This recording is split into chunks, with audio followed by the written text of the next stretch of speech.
You're listening to the Basketball Lab podcast with your hosts Mark Shannon, Mark Clark, and Marco Corona.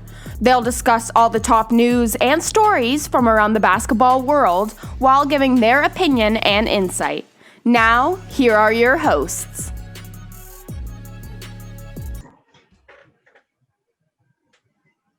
Welcome back to the Basketball Lab podcast.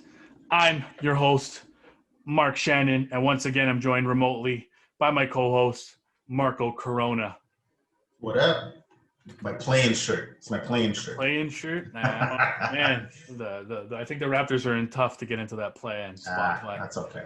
It's been a long year, man. Long year. Yeah, how you been, man? Just trying to make it through this stay-at-home lockdown stuff. Yeah. It's okay. We got the NFL draft tomorrow, right? I know it's a podcast for NBA, but the NFL draft's coming up. So. Yeah, I know. We can always talk about other sports in terms of being excited about other sports. Yeah, I'm excited for it. Yeah. I think four quarterbacks probably going in the first top four, I think. I talk about my team, but I don't want to get upset during this podcast. So I'm just waiting to see what they don't do. Bears. Well, they're not trading Andy Dalton, that's for sure. Let's not do this. Okay? I am sorry I brought this up. This is my fault. But it's been a slow news week in NBA. I think the biggest news was that the Brooklyn Nets were the second team or the first team in the Eastern Conference to lock up a playoff spot. But it's been a slow news day. Marcus Smart was suspended. Right. It's good. Right, Marcus Smart was suspended. Nah. There's a bunch of other MVP talk about people saying they're going to win the MVP. No, I'm going to win the MVP. Right? I'm going to win the MVP. I put my hand in there. Exactly. I think everybody has said, I'm going to win the MVP so far this season, but there's only one winner, so we know that. Everybody but Doug Ford. Okay, never mind. That's the last digression. My bad. My friends, that's. I ain't your homie, bro. Don't address me as your friend. Stop this. Exactly. Stop this. But getting on to the NBA talk, yes, we're about what? Sorry. I think about 10 to 12 games from the end of the season, right? Yep. 12 games from the end of the season. The playoffs are just around the corner. It feels like just yesterday. Maybe not, but to me, the NBA season just started, right? Because it started in December, which is 2 months later than it normally starts, right? And it's only 72 games this season. The playoffs seem a little. I don't know. The playoffs to me seem a little bit quicker. They've come up on us quicker than I was expecting, but we're gonna see. Definitely a playoff stretch, like a playoff stretch down the stretch there with the teams trying to fight for seeding and placing and all that stuff. So, we talked about it prior to this. We've talked about it before, but does seeding actually matter when it comes to the playoffs? At the end of the day, does it really matter other than home court advantage, right? That's the only major thing, the only asterisk involved in it, because home court advantage does play somewhat of a factor. Just ask the Toronto Raptors from 2019, right? Kawhi Leonard, buzzer beater, Game 7. Yep. Right? Who remembers that, right? Right? Nobody remembers that. Nobody wants to remember that in the States. And not in Philadelphia. It never happened. I think Joel Embiid still has nightmares about that, right? But yeah, do you think seeding actually really matters when it comes to the playoffs? You know what? And it's funny because I subscribe to the theory that if you're a good team, if you're an elite team, so the upper echelon, top 3, top 4, in either league or just in the league period, it shouldn't matter because you should be able to win anywhere at any time. Then you sort of, gave me a few thoughts on your theory about why it matters, right?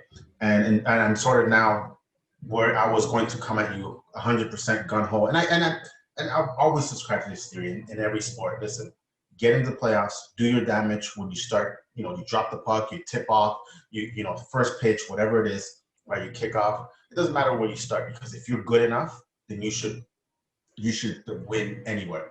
But the flip side to that is all these teams for 82 games, in our case, this year is 72 games? Yeah. Right? They are trying to position themselves to be what? Top 3, top 4. Make sure you get that home court advantage. Now, on the flip side of that flip side is the home court advantage this year is slightly different because not everybody's at capacity. You're not going into and I can't believe I'm about to say this, into a sold-out Madison Square Garden. Yes, that's right. right? And we'll get into that in 1 second. You're not going out into a sold-out Staples Center or where the Jazz play. What is it called? The Delta? I don't know. Forget it. What it's called. I forget my stadium names now. But it doesn't have the same effect, and that's why I'm sort of in the middle. Because if you're talking from going to a tough place to play, right? Whether it be Scotiabank Arena or TD Center in Boston, you don't have that same feel, right? But at the same time, clearly there's importance because all these teams are jockeying for a position. Yeah. And I guess the argument is, well, who do you want to play in the first round? And your path is this if you play seeded, 2, 3, or 4, 5, or 6, whatever the case is. But again, if you're really good, just be healthy. Get your players in the right frame of mind, and then start the playoffs. And then whatever you start is when you start. Is where you finish is what matters. Yeah. So I didn't answer your question, by the way. I totally went Doug Ford on you and sort of just give you an answer without actually giving you an answer. Right? That's the second time I've said Doug Ford. I'm going to change that for 1 second. But maybe this is the 1 year that I don't know. I don't know. There's a compelling argument for that, and I'm interested to hear what you have to say. Yeah, I think seeding actually does. It does matter in a sense. I mean, maybe not this year due to the fact that there is the play-in tournament. There's a bunch of different things that are going that are going to be on. We'll get into that a little bit later. But at the end of the day, right now, you look at the standings. Seeding would matter to a team like the New York Knicks, right? They're the 4th seeded team right now in the Eastern Conference, right? They're tied with the Atlanta Hawks for 4th and 5th with 34 and 28 records right now. But the fact is that playing at home will help the New York Knicks, right? It doesn't matter if they're having a little bit of fans or no fans. Playing at home is a lot better. We've said it before in terms of – for a young team that hasn't been in the playoffs for that long, yes, maybe that's an argument there. Exactly. Yeah. You're talking about sleeping at home, right? You're having home-cooked meals, all that stuff. Whereas being on the road, you're in a hotel, you're doing all that stuff, right? Flights, all right. So I think home court advantage does help. Seeding does matter to a team like the New York Knicks or whatever. But if you're the Brooklyn Nets or right, if you have studs, then it shouldn't matter. It shouldn't matter because at the end of the day, you're supposed to be winning. That's what you're supposed to be doing, right? You're supposed to be doing that. But if you're looking at a team like Brooklyn, for example, right? On the road, they're not that good on the road right now. There's during the season. I mean, they've had injuries, they've had people taken out, but they're 17 and 13 on the road, right? But 25 and 7 at home. That's a huge difference, a huge discrepancy. If I'm Brooklyn, I want to play at home. We already know they're locked up a playoff spot. They're going to get home court advantage, so it doesn't really matter to them where they finish 1, 2, 3, right? But at the end of the day, you look at the standings and seedings. Brooklyn would rather, I would assume, would rather have an easier opponent in the first round, kind of get themselves warmed up, right? You finish second right now. You got the Miami Heat, right? If they get into the play-in, right? If you finish third, the Bucks catch you. You move into the third spot. You got the Boston Celtics, right? And we know what the Boston Celtics could do in terms of getting hot at the right moment, right? Do we though? Well. We do in a sense, right? Because Jaylen Brown would disagree with you, according to what happened against OKC the other day. Well, he might, but I'm just saying in terms of the fact is that they've got talented players on that team. They shoot the 3 ball pretty well, right? They've been inconsistent this year in terms of the 3-point shooting, but they've got shooting the 3-point shot and hitting 3-point shots could be a killer in a playoff series, right? And especially against a Brooklyn Nets team who's not great defensively, so to speak. So, I mean, I do think I do think it plays a factor into it, and I think seeding does matter in NBA playoffs. I think, and I don't know if maybe this is an East Coast bias, if you really want to just take a look at this. And by the way, to your point, there's only 4 teams in the Eastern Conference that have a over 500 record. Brooklyn, the Philadelphia 76ers, the Bucks, and believe it or not, the 9th place Indiana Pacers. Everybody else is under 500. The Hawks are the closest. 1 game under 500, 16 and 17. Everybody else is between 3 to 4 games under. And I'm talking about, the top 8 teams. Forget the play-in for 1 second. The Raptors are 10 and 20, but that's a whole other, kind of a little bit. They haven't played at home all year. So yeah, technically they would be. I would say they'd be 26 and 36 and 26 and 36. 26 basically. and 36, right? That's the record. There is no home and away. There is no home and away. Yeah, right.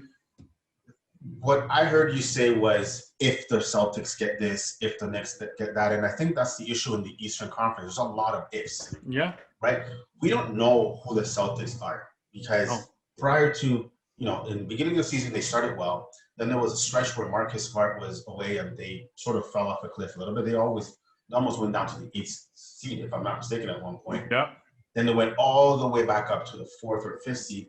And now as we record this, they're in the 6th seed right now. And they've been, struggling. They haven't found, we haven't seen the Boston Celtics, right? And maybe another podcast, at the end of the season, we're going to pull up our original predictions for 1 through 8 plus a play-in and see exactly what we thought of, because this Celtics team is not what we thought it was going to be. They've underachieved. And if you're looking at matchups, if I'm the Nets, maybe I do want to get, or the Bucks or whoever gets that 3 or 4 seed, whatever it is. Maybe if you're thinking if seeding is not important or it is, yeah, sure, I'll take my chances with the Celtics. And who would have said that in the beginning of the year? No, right? Yeah. The Knicks and Hawks are playing with house money. They're probably going to end up in that 4 or 5 spot interchangeable, right? Whether it's in New York or in Atlanta, that's a coin toss to me. There's 2 young teams. I think that's going to be a fun series if that's the way it is. Yeah. And then everything else is really up for grabs because there's so many ifs. There's so many ifs. What if the Nets are not fully healthy? Yeah. Right? Are we just going to assume just because they have these 3 names, and by the way, these are 3 stud all-stars? What if, what's his name? From Houston. Oh my God, I forgot his name. It's been out so long. Harden, yeah, Mr. Step Back over there. What if he's not fully healthy? What if Durant suffers another unfortunate setback, which we don't as a basketball fan? We don't want to see that. Yeah. Right? Like, I'd rather see, I think I give Brooklyn a better chance with Kyrie and Durant than I give them with Kyrie and what's his name again? Jeez. Harden. James Harden. James Harden. Why do I keep forgetting it? It's been a long week, right? So, again, there's a lot of ifs. There's a lot of ifs. And are we sold in Philadelphia? I'm not. I mean, I've never. I'm not. I haven't been sold in Philadelphia since day one. They've never had a great season, but that's nice. It's cute, right? I remember all their names, Simmons and Embiid and all them guys. But James Harden, see, now I remember. But he hasn't played for Philly. But there's a lot of what ifs, and you mentioned one team that's sort of been an odd team, the Miami Heat. Right, they're sitting in the weeds in the 7th spot. They could be a play-in team and whatnot. I mean, again, what if they get hot at the right time? Do I want to be the Nets number 1 seed if they drop to the 8th seed or the 2nd seed or whatever the case is? If I'm Philly, I want nothing to do with Miami, for example. Right now, if I'm Philly and I know that I'm a good team, I don't care what I play. Agree. Right? But let's face it, nobody's sold on Philly. I don't even think Philly's sold on Philly. Yeah, I mean, and at the end of the day, you look at the standings in terms of that, like Boston and Miami, I don't think anybody expected them to be below the Knicks and the Hawks, right? No, right? Nobody expected them. Everybody expected the Hawks to do better with all the additions they made in the offseason, but to be sitting in the 5th seed ahead of the Boston Celtics, ahead of the Miami Heat. And let's not forget, sorry to interrupt, that the Hawks fired their coach, right? And we in this very podcast question the fact that why would they do this now? Why even not play out the season? And all they've done with Nate McMillan, credit to him, is win. Yeah. That's all you ask, right? Yeah. What that translates into once they get into the playoffs is a whole other story. But and that's the thing. You look at the Celtics and the Heat, both of them are 6th and 7th. I don't think any of them want to be in the 6th and 7th spot, right? Because you're talking about being in a play-in game, right, with 7 and 8 and 9 and 10. Miami or Charlotte or Boston, you get into that play-in game, you lose, you become the 8th seed, right? And then you take on the winner of Indiana, Washington. The way the Washington Wizards are playing right now, Sorry, the who? the Washington Wizards, like right, Okay. the way Mr. Russell Westbrook and Bradley Beal are playing right now, I mean, I'd be afraid of them in a one game thing or in a play-in. Okay. I'd be afraid of them. Yeah. I'd be afraid of them. But they're not getting past the first round. Let's not kid ourselves. I'm not saying they're going to get past the first round, but I'm saying they could get into the playoffs. They could knock one of those teams out if they get into the play-in. You know what I mean? You're talking about a team that was what? I think they were on a 9-game winning streak prior to or an 8-game winning streak prior to losing the other night. Yep. Russell Westbrook is absolutely like balling this season. Like everybody was talking so much smack about him at the beginning of the year. I was. Right, exactly. Everybody was talking so much smack about Mr. Russell Westbrook, and he's just turned it on. I think he's got what? Like I have to go back and look at the stats, and we'll have to drop this after. But in terms of triple doubles, he's averaging like a triple double on the season basically. But okay, let me go heel more for 1 second, if you don't mind me using the wrestling terms that I haven't used in weeks. Isn't this what he's supposed to do? And if so, why are they in a play-in position? Because he's been able to get assistance from Bradley Beal and other. But Bradley Beal has been balling out all year. Bradley Beal. Agreed. At one point, we were talking, MVP talk and All-Stars and all this nonsense. Let's call it what it is. They're 7 games under 500. It's not like they are competing with the Knicks for home court. No, but they struggled to start the season. Like there was no question that I think they were 0-8 to start the season. Something like that. Right? Yeah. So you're talking about 8 games that they've already dropped, right? And what did you say they are? 27 and 34 as we record. 27 and 34. So that's 7 games? 7 games under 5. Yeah, 500. That would have that's 1 game over 500 if the math is right. Right, if the math is right. If they go right. So no, either way, closer to 500 than 7 games under. A struggle at the beginning of the season put them in a hole. And right now they're fighting for their lives to get into the playoff spot. But you look at it, they're two games back of Indiana for the 9th seed, 3 games back of the Charlotte Hornets for the 8th seed. Right, they just lost a game the other night. Yeah. But they're not out of it by a long shot of getting into that 8th seed. Right, and like I said, playing against a team that's got Russell Westbrook, Bradley Beal, and consistently playing well and shooting the lights out and putting up points, I'd be afraid of that team in a play-in. That's just my opinion. I'd be afraid of the Washington Wizards if they were to get into the play-in, and the Boston Celtics, if they're playing the Boston Celtics or the Miami Heat, and both teams are playing inconsistently like they have done all season. Right. And that's where you talk about, and we had March Madness last month, where you get into it's almost like that 16th seed, right? Yeah. Like where you're playing to get into the tournament. Yeah. Right. But once you're in it, you have nothing to lose, right? So it sort of becomes that becomes that NCAA sort of March Madness in April sort of style, where it's win or go home. All the Celtics have to do, or whoever it is in there, that's, we're assuming that they drop, but I don't think they still will. Whoever's playing into that playing mini tournament, you have one bad day. That's it. Yeah. Right? And then the positioning starts to readjust itself, and then somebody who's been holding on to that 8th seed could be, look at themselves on the outside looking in, right? Who knows? Maybe Charlotte gets ball back, gives them a bit of a boost. Who knows? At this point, that 6 through 10, I don't believe in the Chicago Bulls. I don't know what the hell they're doing, and the Raptors have. I mean, that schedule coming up it's just mean. That's not nice. Yeah. I'm sorry. That's just like they started at home with Brooklyn, and then they have to go Denver, Clippers, Utah, all on the road. Lakers, right? I think they play Lakers as well as the Clippers. So I'm not even talking Raptors. I love the Raptors. I'm huge fan, but that's, to me, it's going to take. If they get in, they're going to earn it, and then we'll be talking about be careful. But this is a lot to ask. But speaking of play-in, I know we never said we were going to discuss this topic, but do you like the play-in? I'm not sure yet. I like to see it in a non-weird season.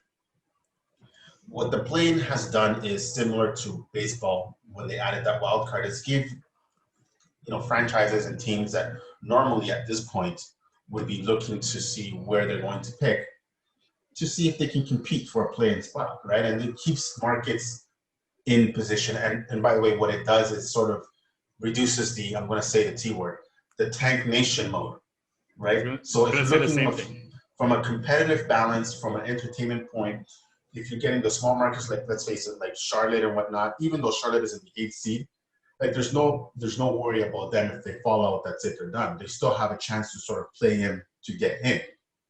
And that's all you want as a fan, a chance, right? And yes, say what you want about the Raps and even Chicago, right? They're still in it per se. There's still that interest, right? Whereas in any other year, you're a 12th seed with 10 games to go. I'm sorry, it's agreed. Start losing actually, and I hate losing the tank nation thing, but let's see how this plays out. I think they're going to stick with it. I think they're going to stick with it because it works. But I think ratings will dictate a lot of that too, right? Yeah, I think you look at it in the sense of already, you had guys come out and they don't really like it, like a Luka Doncic and stuff like that.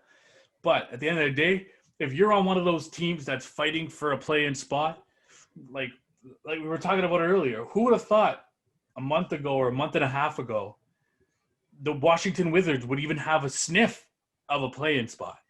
The way they started the season, you know what I mean? You got in the Western Conference, you got the Golden State Warriors and the San Antonio Spurs. Steph Curry in a play-in game. The way this man balls out. Yeah. Man, if I'm Portland, I'm Memphis, I'm Dallas. No wonder why Luka Doncic isn't excited about being in a play-in game, possible play-in game. Except for last night when they completely boat raced them, but that's another story. Yeah, but what I like, you know what I mean? Like at the end of the day, you're talking about getting Steph Curry in a play-in game where he's got the ability to put up 60, win the game, put the Golden State Warriors in the playoffs, right? Cement his legacy even more than he already has. Right? Dallas, 6th seed right now, could fall out if Portland starts winning some games and Dallas starts losing some games, right? They're into it. They're into a play-in seed, right? So I don't know. I like it. It brings more excitement, like you said, and it stops the tanking. It's not stops the tanking, I should say. It slows it down. It prevents it. It prevents it a little bit. It sort of adds a little more intrigue to the bottom half of the standings. Yeah. And opens it up to more teams being able to get into it. And we saw it last season with the playoffs and in the baseball, where more teams were able to get in. Obviously, they don't have that many this season in terms of the extra play-in spots, but it adds more excitement. We saw it in the bubble last year, right? We saw it in the bubble last year with the play-in game there, right? Phoenix basically almost getting into the bubble, right? You know what I mean? And let's to your point, look at the teams outside of Miami and actually look at the teams outside of Miami in both conferences that are in the plan. Charlotte, Pacers, Washington Wizards, the Washington Wizards, right? I'm going to take the 11 12 out. And then in the West, you got San Antonio, the Memphis Grizzlies, Golden State, and very outside looking in, and it's not going to happen, the Pelicans. The Pelicans are probably in it a week ago and change, but they're not. I think they're going to fall short. Yeah. So that's you're adding about 6 to 8 teams total that in any other year would have already, got the U-Haul, right? What do the guys on TNT say? Cancun time and all that stuff. Yeah. And it's a wrap, right? You're thinking about draft pick. You're thinking about, let's sit a couple of guys here and there and sort of, going at it. And at this point, you just have teams going at it. And from a fan perspective, right? If I'm in one of those markets, and I'm going to highlight Charlotte for 1 second. When was the last time you had a conversation about the Hornets? Agreed. That doesn't involve Grandmama, right? If anybody knows Grandmama, hit us up, right? Come on. And that's my point. It keeps people interested. And again, ratings will dictate a lot of it. I don't know how that's going to work out, but I'm on the fence. I'd like to see it one more year. Yeah. I mean, I would like to see how it works in terms of it. And then you maybe get some more players that are excited about it. And like you said, and I just said too, it brings more excitement to the season, especially it brings more excitement to the end of the playoff race, right? Yeah. I know you got the playoff race, but a lot of teams are already, they lock up berth, they're in the playoffs, they sit their guys, rest them, stuff like that, right? this doesn't give an opportunity for some of those teams to rest their player because they don't want to play in the play-in. You know what I mean? So unless you're Kawhi, right? Unless you're Kawhi. But there's one team we haven't even mentioned. We mentioned Brooklyn. We mentioned Philadelphia. We mentioned the Celtics. We mentioned the Heat. But there's one team that I don't understand. They're not even getting any sort of mention.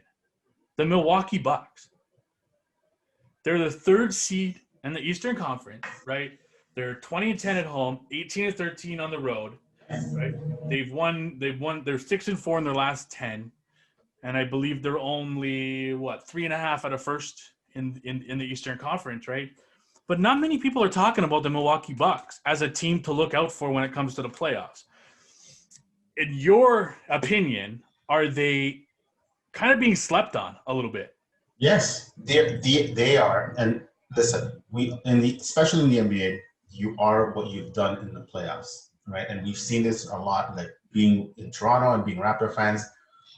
Everybody knows that prior to 2019, the Raptors were always judged on what they did the previous years, et cetera, et cetera, et cetera.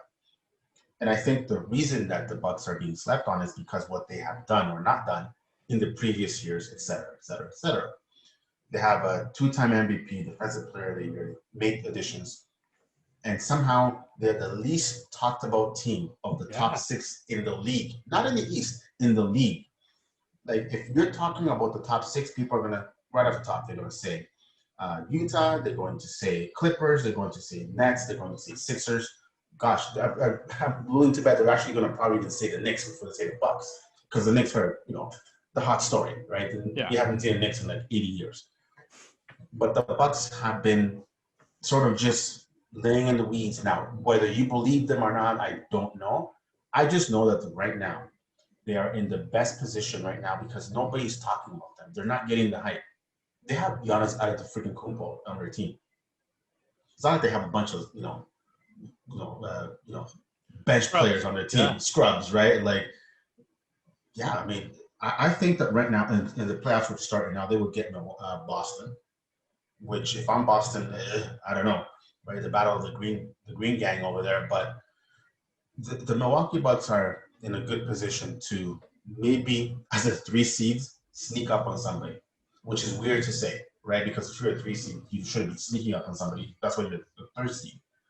But I don't know, like they're not getting and again, maybe it's reputation, maybe it's Budenholzer, maybe it's his reputation of not playing his top players as much as they can. He's basically reverse Thibodeau, right? Thibodeau's going to play 55 minutes on a 48-minute game. and Budenholzer doesn't do that, but they're in this position. They're not the number 1 seed, right? Giannis is not going to win MVP, right? So now, right there, focus off. Yeah. Right? Everybody's talked about who in the East? Brooklyn, right? And Philly. Okay, focus off. Right? And the West, who are we talking about? We're talking about the Lakers with the 5th seed without LeBron and AD. I can understand that. And talking about Denver, Utah, focus off. So this is sort of like just a good path for them if they play their cards right. They're being underrated as a 3rd seed, believe it or not. Oh, absolutely. I think they're being – I think a lot of people are sleeping on them. I definitely think a lot of people are sleeping on them. You're talking about a team that's basically top 10 in almost every category, offensively and defensively right now. You know, they're top 5 in basically almost every category. Pace of play, field goal percentage, 3-point field goals, 3-point field goal percentage, right? They're 2nd in the league in rebounds per game. You know, they don't turn over the ball that much, right? Defensively, they're what? I believe they're the top 10, 7th best defensive rating team in the NBA right now. And they're not being talked about. Everybody's like already giving it to the Brooklyn Nets. I've been talking about the Brooklyn Nets going to the finals or bust since day one. I mean, at the end of the day, I think the Milwaukee Bucks are a better all-around team than the Philadelphia 76ers, hands down. Oh, no right? doubts. But that's what I'm saying. But everybody's talking about the Philadelphia 76ers like they're godsends because Doc Rivers is there and they're winning games. And Joel Embiid is having an MVP-style season. Right. And everybody loves Ben Simmons, right? According to Ben Simmons, he still can't play offense. Defensively, think the world of the guy. Great defender. He's an all-world defender out there, but He doesn't play offense. He's not good. He can't shoot the ball. Hot take. I'd rather take OG. There, I said it. Go. Well, yeah, I mean, don't get me wrong. OG's played well this season too, especially defensively. But I mean, right now, if we're doing it, I'd take Ben Simmons defensively right now. But offensively, he's got no offensive game. He's got no. His post moves aren't that. His moves aren't that good in terms of when he gets to the lane. But I think he does. I think there's just a refusal to do it. I don't understand it. Yeah, I think he's got so much talent, man. And if he were able to put it all together and put it all together, like you said, if you put the work in, put the time in, actually do it, I think he would see different results and people would start thinking differently of him. But at the end of the day, we've seen what Philadelphia does when it comes to the playoffs. But you see what we just did? We started talking about Milwaukee, and then we completely flipped it to Philly, and that's the whole point of this. No, because but that's the point. The point is that even when you're talking Milwaukee, it's like, yeah, but what about Philly? What about Brooklyn? It's like, okay, Milwaukee is just like right in that nice cushion, like just good enough to just punch you in the face, and you don't know what the hell hit you. Right, but that's my thing, and that's why I'm saying, like, nobody's talking about Milwaukee. Everybody's talking about the Philadelphia 76ers. I can't believe I'm talking about Milwaukee. Right, but the Philadelphia 76ers aren't that good of a team. Like, I mean, at the end of the day... That's because we've been building and we've been talking about the process and this and that for years, right? Like, Philly was so awful and trust the process, and then they brought in Ben Simmons, and then this, that, and the other. You have 3 max players, if I'm not mistaken. Like, at the end of the day, there has to be a point where we question Philly instead of, oh, what about Philly? Like, it's just, to me, it's ridiculous. Philadelphia can be the most overrated top 5 team that we have in the league because we haven't seen it yet. At least with Milwaukee, we they got Kawhi. End of story. And last year, I don't know what the hell that was, right? But it's time. Eventually, when you lose, there's 2 things, and you can ask any, and I'm going to use this hockey reference. The Oilers didn't just win their Stanley Cups by waking up and rolling out of bed. They had to learn how to win, right? That dynasty was built a certain way by losing. The pain of losing was what makes you so good. Now, Philly might eventually get there, but I think Milwaukee is right there. Right there. Yeah, the Oilers also had a guy by the name of Wayne Gretzky, right? So yeah, but it's a lot easier. No. But in fairness, I know. Even Wayne had to lose. No, of course they had. Obviously, yeah. But I'm saying in terms Chicago, look at the Chicago Bulls. If you want to keep it relevant to NBA, the Bulls had to go through a gauntlet in the Eastern Conference in the '90s, but people seem to forget that because he was so good, right? Yeah. Go through Boston, go through New York, go through freaking Detroit, right? They had to learn how to win. You have to take your lumps. And I think Milwaukee is just right there, man. It's easy to pick Brooklyn because they have arguably 3 of the best top 10 players in the league. But overall, to your point, this team is well-rounded, and I think it's about time. Well, and I'm just looking at it. I'll obviously have to look back at it, but the Sixers have lost all 3 games to the Bucks this season. They just lost 2 straight to them, back-to-back. Right, they lost 124-117, and then they got absolutely dismantled on Saturday, 132-94. Right, so it's not like and they've lost all 3 games to them. But I have to go back and see. Maybe I'll have to post this on our Instagram. But in terms of what their record is against top 5 opponents in each conference, I bet you it's not as good as their overall record shows. I 100% agree. I've already seen looking at past games. I've already seen 3 losses to the Bucks. They've lost to the Nuggets twice, the Suns, the Clippers, right? So, I doubt their record is they make it out to be. But I guess, But in terms of the Milwaukee Bucks, I think this year, surprisingly, because they added Drew Holiday, Giannis Antetokounmpo signed the extension in before the season started. There was a lot of talk about them and the moves they made to help facilitate for Giannis to stay with the Milwaukee Bucks and to get him over that hump, right? Because I've said it before, they reminded me, and they still remind me right now, of the Toronto Raptors of old. Right? They weren't able to get over that hump. There's no LeBron James in their way. This year, there's a Kevin Durant. There's a James Harden, a Kyrie Irving, right? that could be their kryptonite, right? They had Kawhi Leonard a couple seasons ago. He took them out, right? Last season, I think Jimmy Butler took them out. Every series, one player seems to be their kryptonite.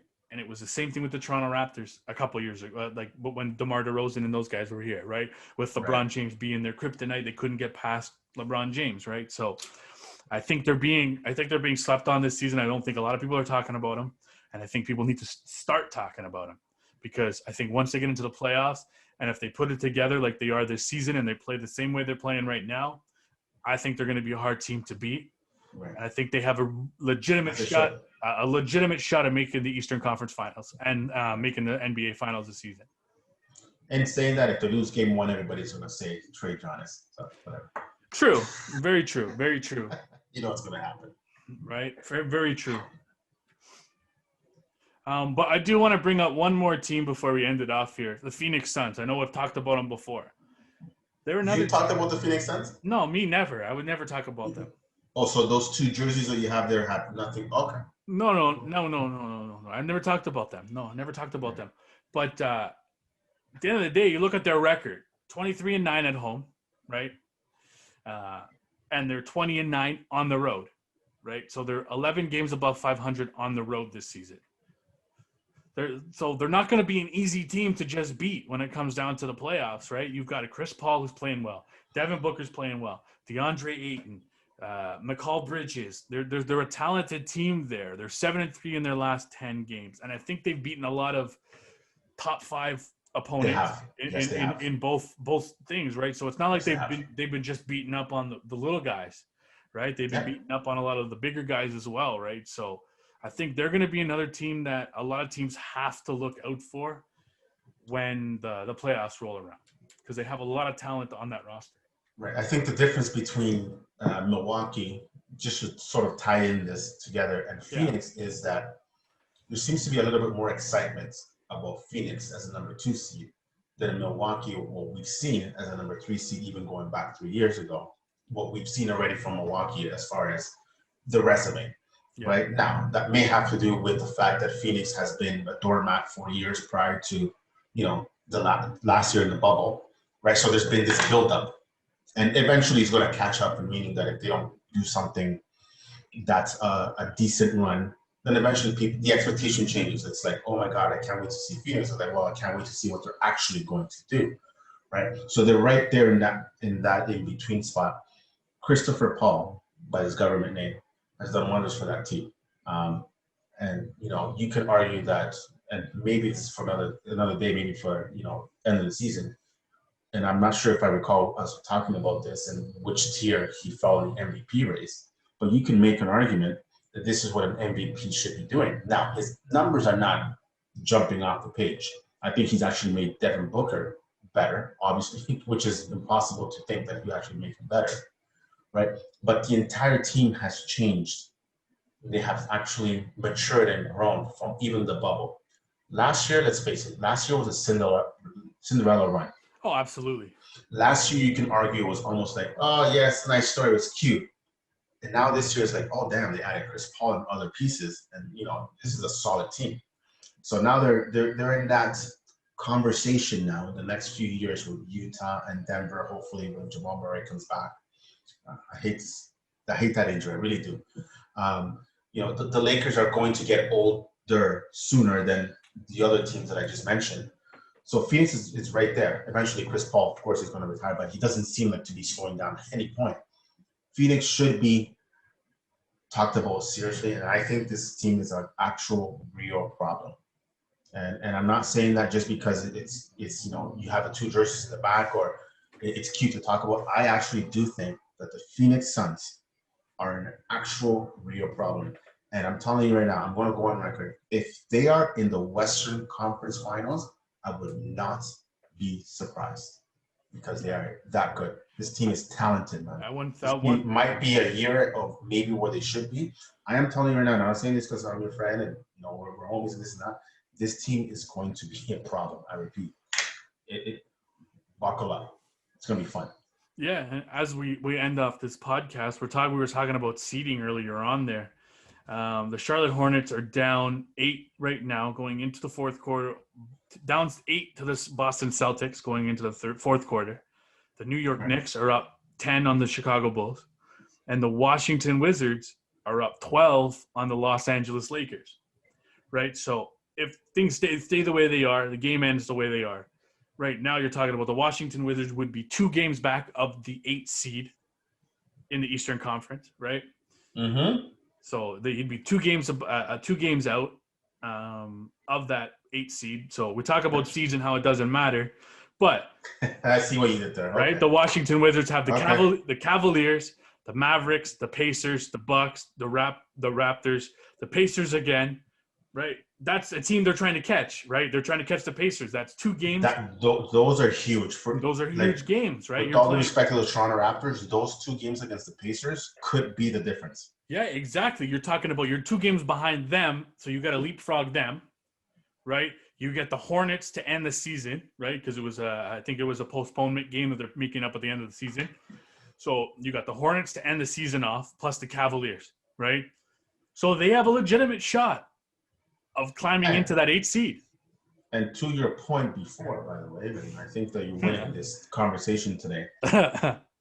The Lakers hold on to lose this game as we're recording. It can be all changed by the time we finish this and this posted it next week. Then you're looking at Dallas making up half a game. Yeah. Right? So now you go from 2 back to 1.5 back from the 5th spot. So. Yeah, I mean. Now, again, asterisk, no LeBron. AD, I'm assuming it's either playing or on load management night. No. I'm not too sure. Yeah, he's playing right now. He's got 12 points already. Andre Drummond has 17, but they're still – yeah, they're not – I still think the Lakers will be a problem health. But anyways, that's another story. Right, and you're looking at Russell Westbrook. They're not even in the fourth quarter, and he's basically 2 assists and 1 rebound away from a triple-double. So doing Russell Westbrook things. Right, exactly. He's just, being Russell Westbrook, and nobody's even talking about Russell Westbrook as much. And he said it the other day, I think. I can't remember what the exact quote was, but he said it the other day about people not respecting him enough, kind of a thing, right? I know we're running out of time, but I think that's a topic for another day because I'm going to disagree with you on that Russell Westbrook take, and I'm going to disagree with Russell Westbrook on that take. And we can get into that. We'll tease it a little bit. Maybe that'll come out when we drop Mr. Russell Westbrook in our battle of the point guards. Oh, on that bracket that we have going on. Right? I see what you did there. Okay. Yeah, okay. But tonight we're going to be dropping one. I'm going to be dropping one on our Instagram. It's Kyle Lowry versus, unfortunately, he's injured, yes, but Jamal Murray. Oh, you're gonna split the nation. You know that, right? I think so. But I think it's going to get a lot of talk. I don't even know where I want to go with that one myself. I'm not saying anything. Right? I mean, I'm gonna chicken out. I'm gonna be chicken shit. All right. I'm gonna be Switzerland. Yeah, I'm gonna be Switzerland. Be a little neutral down the middle there, right? Yeah, no. I'm gonna try to think with my brain and not my heart. I'll just leave it at that. But if you're listening to this podcast and you're watching us on YouTube, just down below you'll see a little subscribe button. Just click the subscribe button, right? Just click the little bell notification so you get notified for any time we post any new episodes or any new content on there. Follow us on our Instagram, our Twitter, TikTok, whatever we're on. You could find our podcast on Apple, Spotify, Amazon Music, everywhere you can name, basically. So just give us a follow, give us a shout out. We love hearing from our followers and stuff like that. We love the arguments that you guys are having online, by the way. Some of you need to chill, but we love it. Yeah. So LaMelo or Trey? No, let's not get into this conversation right now. Got some people angry as shit. Right? I know. Like there were some people who were very big mad in there. It was just a question, bro. Just vote. Like literally, just vote. Like people were getting mad at each other. It's funny. I like it though. I like it. Yeah. No, it's good. And you know what? Again, just so people know, I know we're ending off. There was no bias in that. It was just literally random draws, and you got what you got. And listen, Jamal Murray and Kyle Lowry was not a pick. It was just a draw. So yeah, and I think at the end of the day, we look at our brackets. I think the bracket was pretty fair and even in terms of the matchups, right? It wasn't like we didn't make sure we sort of Las Vegas it kind of a thing and fix it. You know what I mean? We didn't fix it. I don't know what you're talking about. Right? We didn't do that. But, well, like I said, Soccer fans, cover your ass. like I said, I'm gonna drop the Kyle Lowry versus Jamal Murray one tonight. So guys, go on to our Instagram, onto our Twitter, onto our TikTok. Vote for who you think is going to be the better point. Who is the better point guard? And let us know. Let us know. But be nice. Don't get all mad, man. Just be nice. Thanks for listening to another episode of the Basketball Lab podcast. Thanks for joining us this week on the Basketball Lab podcast. Make sure to follow us on our social media. You could follow us on Instagram and Twitter at the B-Ball Lab.